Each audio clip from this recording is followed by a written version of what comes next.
moi, j'ai commencé ma carrière professionnelle en tant qu'opérateur de production. Donc, c'était à la beurrerie Corman à Goé.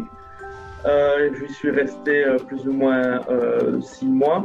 Et puis ensuite, je suis parti dans la qualité, donc comme laborantin qualité, à la cidrerie Stassen à Aubel, où là, j'ai vraiment vu ce que c'était le service qualité, le travail d'un service qualité et comment travailler dans un grand groupe. Donc, on a fait la certification du labo comme laboratoire de référence du groupe Heineken.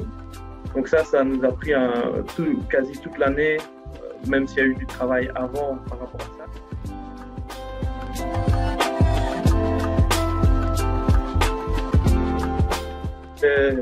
La semaine type est faite pour être chamboulée. Donc c'est aussi par rapport à des problèmes de production. Donc s'il y a eu déjà la première chose le matin, c'est voir si la nuit il n'y a pas eu de soucis, vérifier tout ça. Et puis c'est aller au contact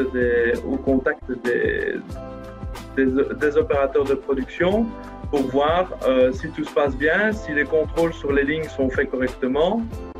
Et puis la deuxième partie, c'est tout ce qui est aussi vérification hygiène. Donc les opérateurs font certaines vérifications et nous, on est en backup de ça aussi. Donc on fait tout ce qui est vérification de nettoyage, préparation d'analyse produit. Tout ça se fait à moitié, je vais dire, sur le terrain, mais il y a aussi une partie un peu plus labo et encodage dans le système qualité qui fait l'aspect bureau de mon poste.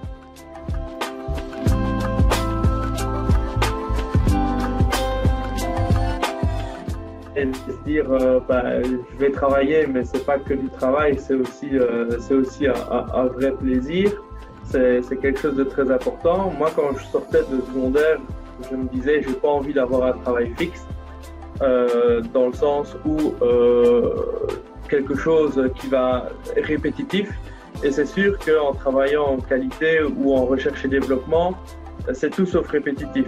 Alors il y a une certaine rigueur qu'il faut avoir et qui est importante dans le métier, mais ça peut partir un peu dans toutes les directions. Et c'est ça qui est vraiment excitant dans ce métier, c'est que ça touche à plein de domaines différents, surtout dans une petite entreprise comme la nôtre, où on a plusieurs casquettes, où la qualité, c'est la qualité globale de la société. On va sur le terrain, on fait du bureau, on discute avec les gens. C'est très important d'avoir le ressenti de l'opérateur parce que c'est quand même eux qui fabriquent le produit. Et puis après, se dire que c'est bon, on peut le mettre sur le marché, que les gens vont consommer nos produits, que nous, on est les consommateurs de nos propres produits aussi. C'est vraiment un super challenge et c'est enrichissant jour en jour.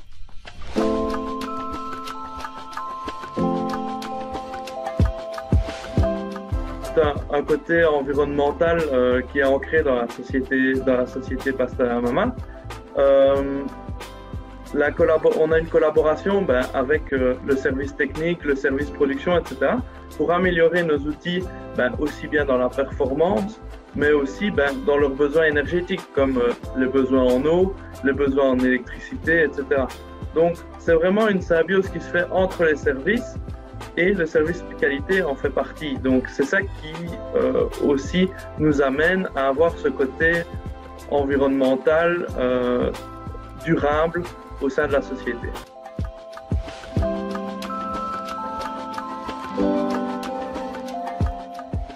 Culture d'entreprise, je vais dire que dans une PME, on est plus sensible à la culture d'entreprise et surtout ici chez Pastificio, on a vraiment cette envie et ce respect envers la société, une société très familiale où tout le monde se connaît, tandis que quand on fait partie d'une grosse entreprise ou d'un groupe mondial, on connaît moins l'ensemble du personnel Et c'est beaucoup plus cadré, tandis qu'ici, les casquettes sont multiples et ça permet de toucher à pas mal de secteurs différents.